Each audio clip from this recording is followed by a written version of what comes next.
Hey, Jax. Hey, cutie pie. Hey, Oreo. Hey, creamsicle. Hey, Pepper. Hello, everyone. A couple of quotes I've heard while listening to some songs at the gym where I go. One is, "A dream won't chase you back." And the second one is, "No one walked through this door on a winning streak." The first one came from a country song. The second one came from Jelly Roll in a song he titled Winning Streak. During our lifetime, we're going to face what people call failures. I see it all the time where somebody thinks they failed at life because they didn't have a six-figure career, or they failed at being a parent because their child didn't get straight A's in school, or maybe their child dropped out of school. Failure is not an adjective. It's not a describing word of your life. Failure is not why people don't progress in the way they expect. When people don't achieve their dreams or goals, they think they're a failure. That's the farthest from the truth. Failure is feedback from opportunities that didn't result in your expectations. Have you ever noticed there's a sad story behind every successful one? My daughter had a friend over one day, and he looked around. He thought our house was better than his. He lived with a single mom and his sibling, and they didn't have a lot of money. And he asked me, "What do you do for a living?" When I was growing up, I was actually dirt poor. My mom had me at 15 years old, and she was a single mom. For the first 4 years of my life, I was fortunate enough to live with my grandparents with her, but then she met a man. The man didn't have my best interests at heart. He was a drug addict. He was an abuser.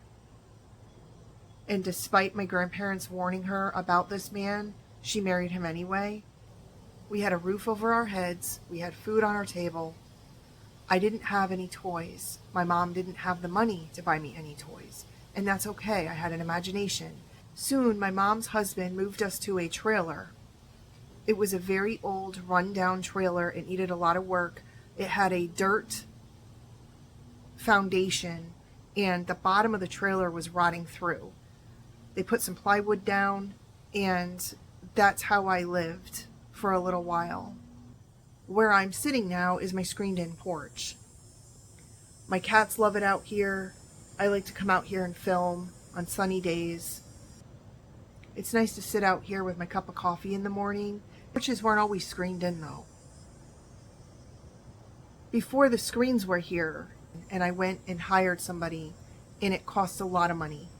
In order to do that, I had to work a lot of hours. During this process, my handyman died.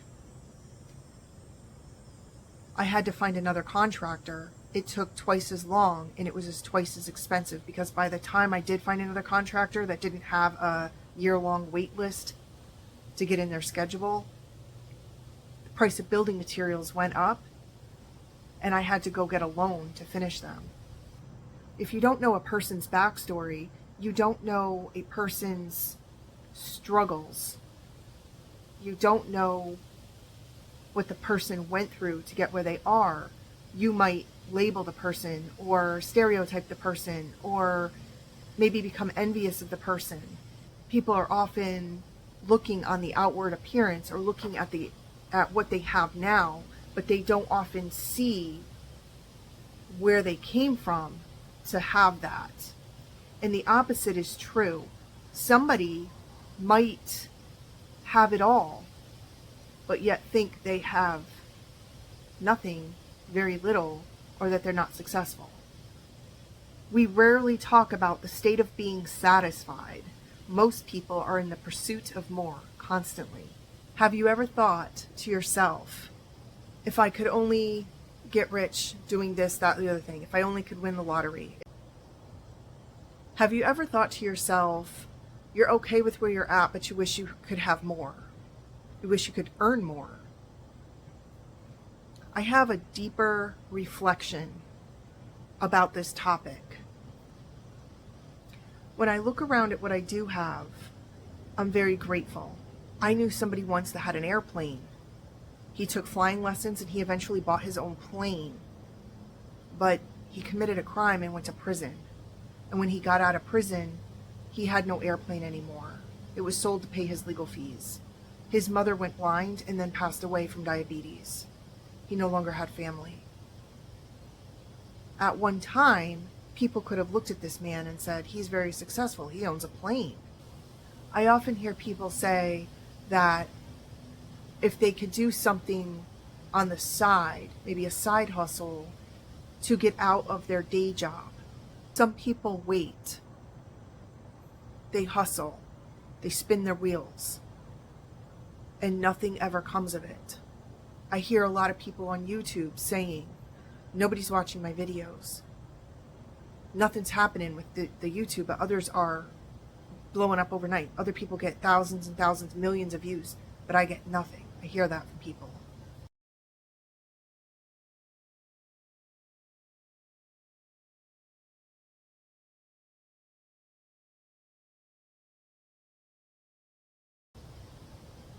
I've also watched people that have selling platforms. They sell on Amazon or eBay or Poshmark or these other selling platforms that they talk about how, oh, if I could just make this much money a day, I could quit my day job, I'd be successful. First, examine what you already have. I think the key to success is to look inside yourself. Look around at what you do have.